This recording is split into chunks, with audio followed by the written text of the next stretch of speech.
Yeah. Hi everyone. I'm first year computer science PhD student at Bristol, and really though all my research is about sports prediction. So for some people that already might not be thinking, uh, what is sports prediction? I sometimes will describe it to people as it's quite similar to um, how you predict the stock market or something like that. So realistically, you're looking at using data and like sophisticated models to place good bets or trades. Um, and you can also, if you are very quick, if you have good algorithms, you can also just leverage speed to profit from the market.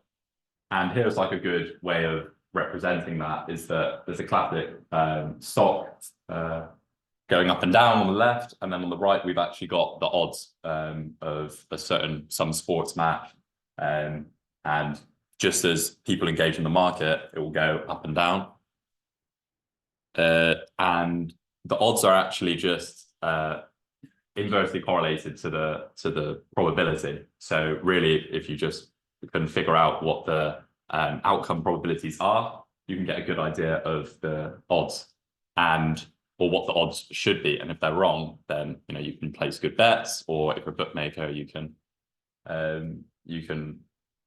take bets. So these are the sort of people that are interested in this thing. That's me on the bottom right, but you also have bookmakers, bettors, academics. There's like there's an academic community of people that are interested in this thing, and also sports associations. So I'll go on to why we're all interested in this different thing. And also to note is that one of the things that I like about sports is the true outcome is revealed. So you have the odds will go up and down, but then the match happens and the team either wins or loses. So you can kind of figure out whether you price the match correct or not. So for me, I just really enjoy it because of the exciting features you have. So you'll be looking at gathering these all these features, and also how are you going to structure it in such a way that it will you can predict sport. So there's all the different sports. I'm not necessarily like stuck to one sport. I'll pick and choose, and for each sport you've got different different sets of data and also different models that will come into play. And obviously, bookmakers are going to be really interested in this. So I think some people maybe who touched on the odds in one of the earlier presentations might have covered this, and that the odds are completely related to the probability, and the bookmakers make money by marking up the probability a little bit. So if we see here the implied probability, but just using 1 over the odds, goes to sums to 1.072, and that is the bookmaker's profit, right? So when you scale that down and you actually see in the final column, we have what the bookmakers would be, what odds they kind of think they should be. They're obviously all higher than the odds that they offer, because they're not, they're out to make money. And also just, I guess, like pay for everything, like their employees and whatnot. A more exciting thing for me about the industry is going to be the professional bettors. So this tends to be where there's the most sophisticated models, and they engage in exchanges, which again, so this is more like a stock exchange. You've got lots of entities that are trading lots of different things. So as you see here, it's just a football match, but we've got the correct score and all these different sub-markets. These are some of the companies that are into this thing. Two of these companies are actually started off as like hedge funds or as financial trading companies, and then they've got into this space using a sort of similar strategy. So another thing that is good about sports prediction, though, is that, and this is what those trading companies have sort of picked up on is that if you're very good at modeling sports, modeling strengths of players, then you can actually run a sports team very well.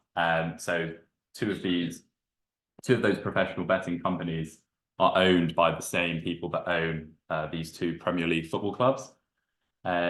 So yeah, with really good models and data, you can identify good players to scout. And if anyone's watched the film Moneyball with Brad Pitt, then this would make some sense to you. That is effectively with baseball, and you know, I can't remember which team it was, but they didn't have that much money, and they made lots of good transfers and did quite well.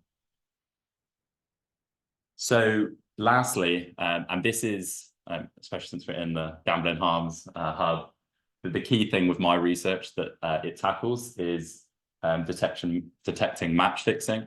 If you get a very good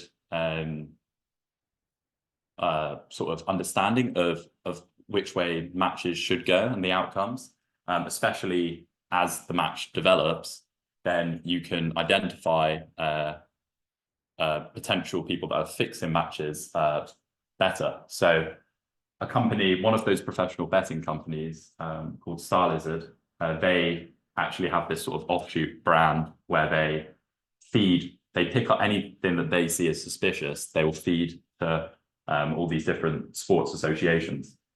So this is like a really good win-win for everyone, because Star Lizard is still making their money, and then sports associations are actually figuring out you know, who's where the bad actors are, and helping their integrity of their league.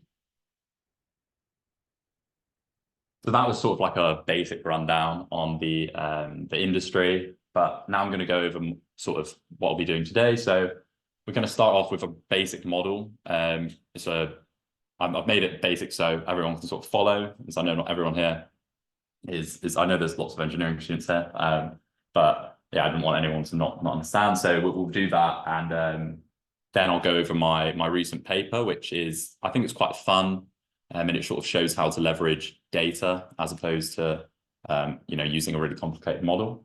And then sort of at the end, I'll be going over the risks that you can see just through my paper, really. And I don't think that's like directly related to harms, but you know, I welcome everyone to think about the harms that could come from it.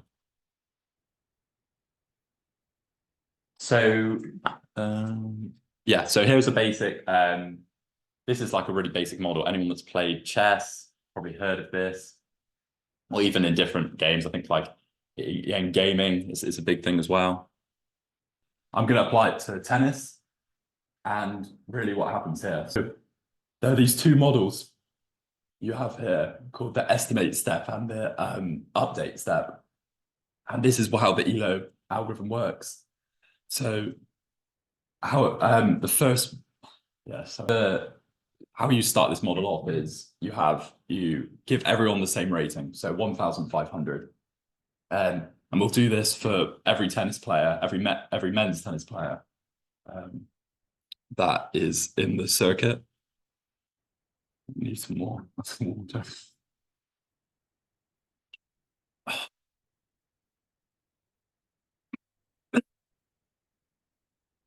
So this is like an example of, once you get those ratings, everyone's got a rating, how you can use that. So we have Djokovic against Lestienne in the 2023.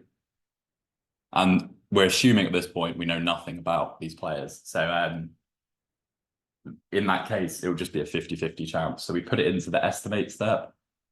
We get a 50-50 chance for each player. Now, from that, you can then observe who wins, and then update your ratings of each player accordingly. So using the update step, you put that into the equation.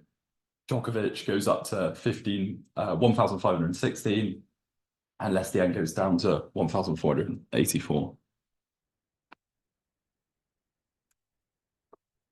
This is how it looks for the whole year.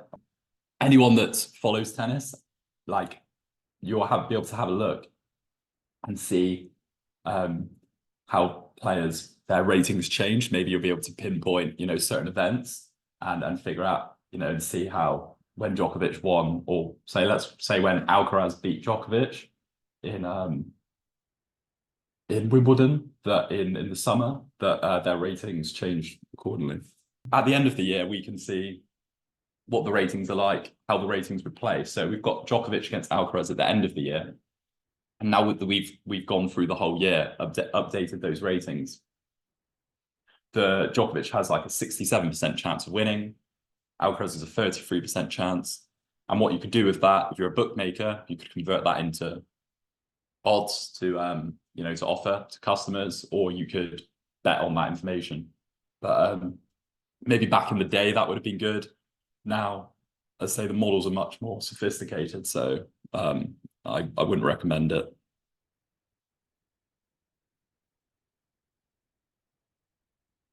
And here's how their ratings change as well with that. The important thing I'd say here is, because we already expected Djokovic to win with a 67% chance, that his rating went up less than what it did when he first beat Lestienne, because as we say, we expected him to win, so his rating went up by 11, and Alcaraz is down by 11.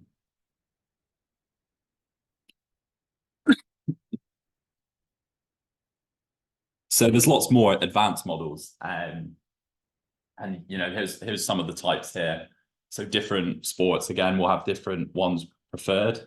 That ELO model is an example of a paired comparison. So it works really well with when you have players repeatedly playing each other, and single players. So it's not a team where there's different transfers and like lineups and whatnot.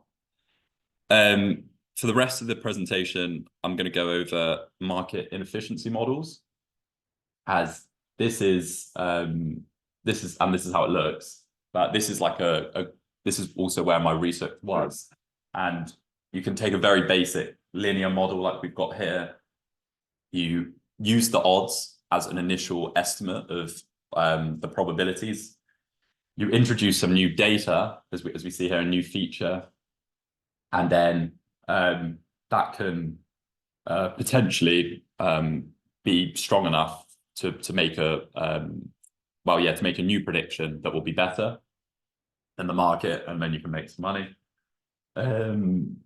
It only really works when you have data that the market doesn't. If you don't, if the market already has that data, then it's not going to work. But if you've got access to some really good data, then you can throw it into a model like this and predict.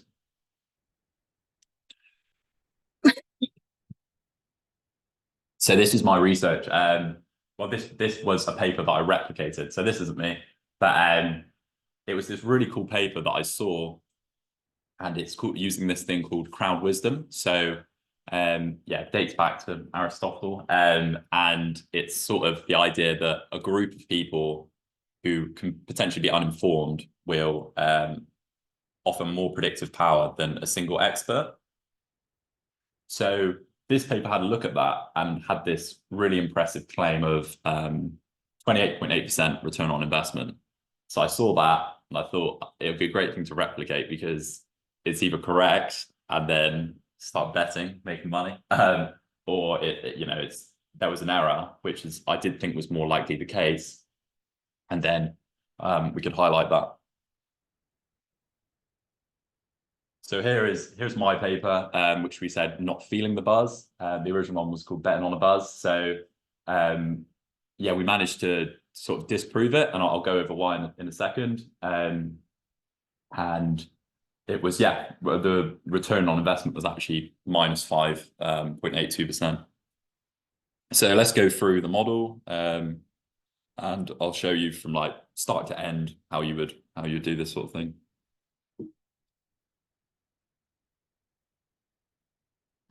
So first step, you've got to get your data. And with this case, you can get quite basic data very easily. There's structured sort of Excel files just online you can get, which will show the winner and loser and the date of in a sport for 10,000 matches. And that's all we need, because we're going to use that and then introduce some other data, which we'll have to gather separately, and that will form our model. So once you get this data, the first thing you need to do is to separate your training and your test set, because you don't want to, when you're building your model, to be informed by the data that you're going to test it on, and you don't want to test it on like live data, because then that will, you don't want to be placing bets that are uninformed. So you want to at least see, to begin with, whether your model works or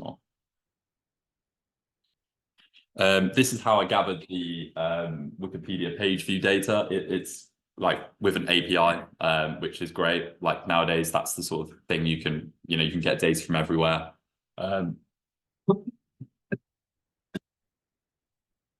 So the two things that we were interested in were the median page views for the past year, and then the page views the day before a match.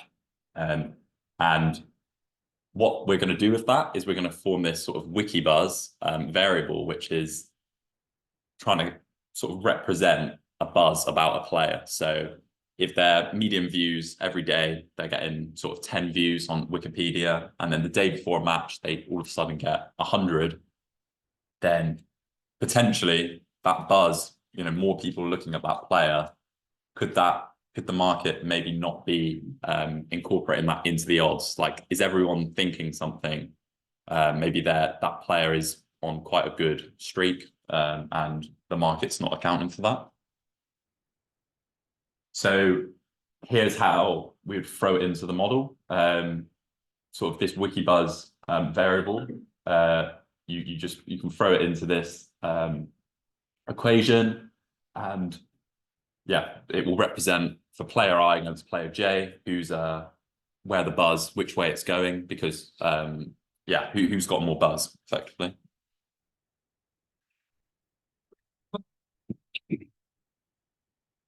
So this is an example of what it looks like. We've got Danielle Collins against Ostapenko in the Miami Open, and Danielle Collins was unranked, I think, at the time, and definitely like an underdog. But she got really far through this Miami Open. She got to the semi-finals, starting at the qualifiers. So you can see as she goes through her views, she starts to get loads of views. And compared to her average, where she only had 26.5, it's a massive buzz. Whereas Ostapenko is actually higher rated, but like people sort of almost expected her to get this far, so there wasn't a buzz about her. So you do that for all of the data, just run some code, and then we can throw it into this. We can then form this fully fledged model from it, and these are the different parts. So we're going to get our estimate, probability estimate for the match. What's the probability of player I winning? You've got the over-round, which we're going to use as a constant, which is a bit of an assumption, but it will serve us okay for this model. And then, as I said, we want to deviate from the odds slightly, so we incorporate the odds into the model, and that gives us a really good first approximation of the outcome. This model was then we estimate it just using ordinary least squares, right? So basic linear regression model, nothing crazy is going on.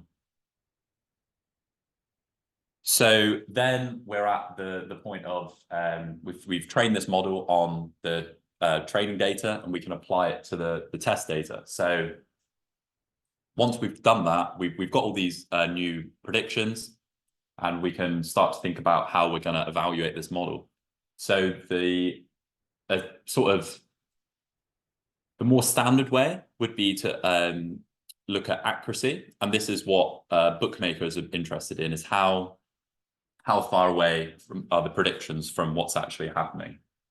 So that would be a mean squared error, and that's sort of but that's in my opinion, more boring way, because profitability is where you have to do it in a different way, and it's a lot more challenging of a yeah, of a pathway, and they're very different things because profit, it's all about, regardless of where your probability estimations are, you will always have to bet on the market rate. So as you see in this picture here in the bottom right, that's the spectrum of probability, right, from 0 to 1. And the market odds are 50% here. And regardless of whether you thought it was 20% chance of someone winning or 40% chance, you still would have to engage at the market rate. So this opens lots, like a whole, whole sort of body of work of how would you optimize for this. This is also where like the first risk comes in my opinion, because you also have this big question of how much do you want to bet on any given match. You can think a match is overpriced, but or underpriced, but you don't want to bet the bank. So I always think a good example here, which I try to use to explain to people, is this fair coin toss. So yeah, fair coin, heads, you win £100, tails, you lose £10. So that's a really good bet. And people should take that. Also, I'm not going to encourage gambling, but it's a very biased gamble towards whoever's taking it. But if we look at the second one, where you have heads £1 million and tails 100,000, that's even technically better. The value of that is £450,000. It's a really good gamble, but it opens you up to a whole world of risk. There's a 50% chance you're going to lose £100,000. So this is the sort of question that traders are constantly faced with. How are you going to manage this risk? Speaking personally for me, I wouldn't take that bet because £100,000 would bankrupt me. But if you were a billionaire, then you would take that, and because you would see it really as gaining £450,000 over the long run. But for a lot of people, you can't open yourself up to that much of a risk. So what can we do? Well, so this is it. There's different answers in the literature, and sort of the most popular one is something called the Kelly criterion. And it's this equation here. I'm going to have to some more water.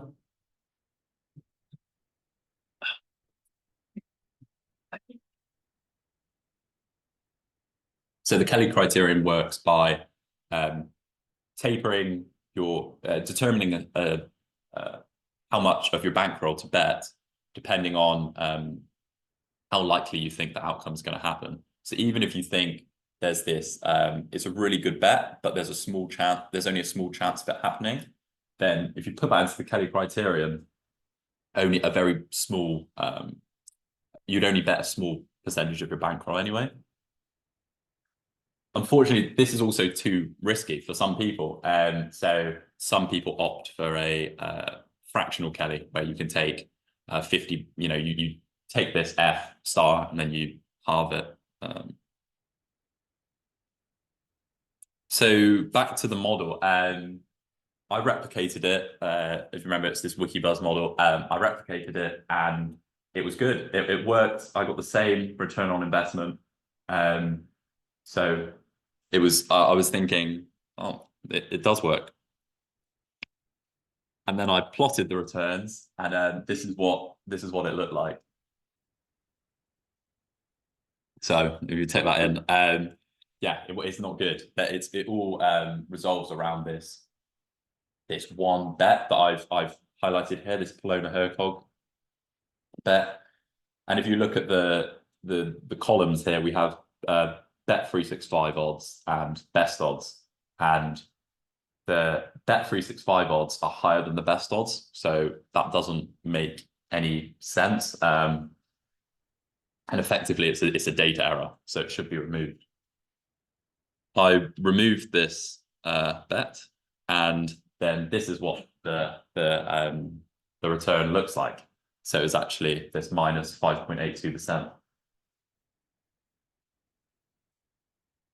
And this is, I think, something to think about. It's the second risk, is that if you have a flawed back test, so, and that can be a problem with the data or with the code, then you can open yourself up to facing this sort of problem,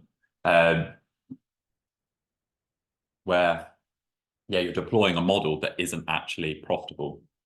And I think it's important to, I would say as well, that paper was not was published in a top journal. It's this International Journal of Forecasting. Yeah, so it's not that's a really reputable journal. So in my mind, the answer to this is to just encourage people reproducing papers. That's obviously what I did. And you can get like students to do it. I think it's a really good student project for undergrads and master's students. And it's, the student will learn a lot. And also it's this opportunity that if they do disprove something, they can, get it published. On the screen, I've just got that journal has now made it mandatory to share the data and the code, which is effectively makes it a lot easier to reproduce, rather than sort of reproducing, getting different results, and then thinking, how did I, am I wrong or are they wrong? So yeah, the paper also had this different strategy that was actually still profitable, and it worked by only betting when games were really competitive. So the odds were between, or the implied probability was between 0.4 and 0.6. And if we look on the far right column, you can see that the return on investment is still 12.44%.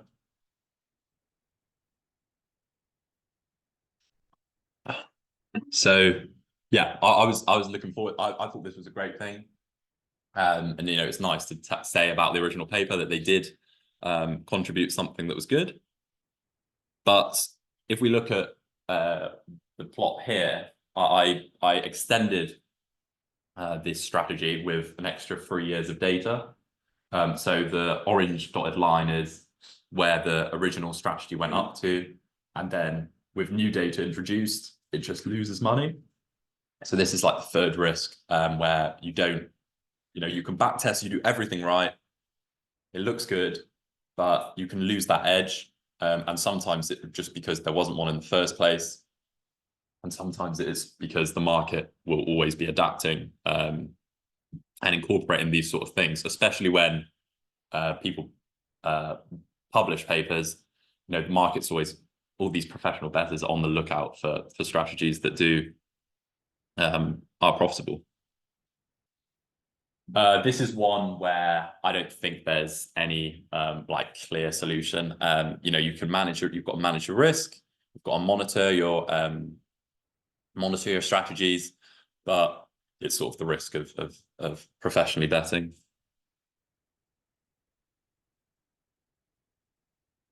So the last or the penultimate risk is this is represented in this table again. Now I've highlighted in blue this strategy number one, and for anyone, I welcome you to have a look at that and figure out what you think is wrong about it. Yeah, so it was the number of bets placed is 4. So if someone told you I placed 4 bets, I've got this really good strategy, I think you'd probably say, I think you might be getting lucky. So yeah, so it then opens this question of how many bets do you have to place for it to not be luck? And 4 is obviously not a strategy, but how about 87? That's one where you're thinking, is that luck? I'm not sure.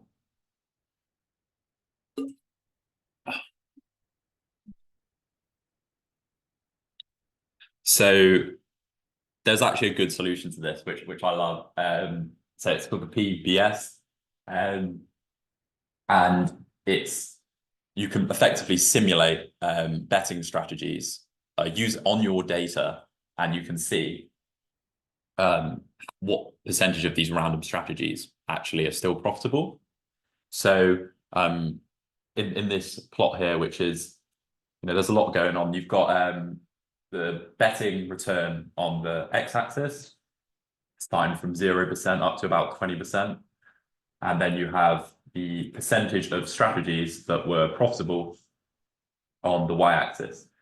And the top line, where with the square dots is where there were only 20 bets placed, I believe. So that's showing that a high percentage of strategies at that point are still profitable. But as you go down and you approach 500 bets, which is the bottom line on all of the subplots, especially as you get high returns as well, you can be quite confident that your strategy is not just luck.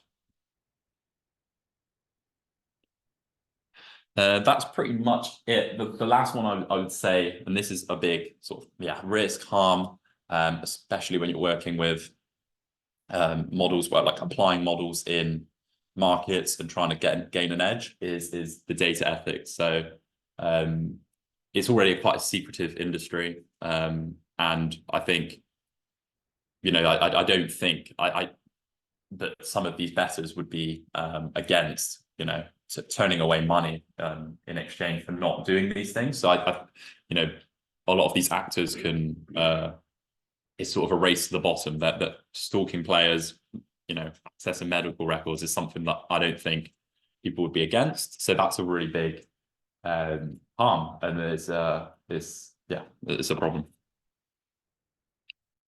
So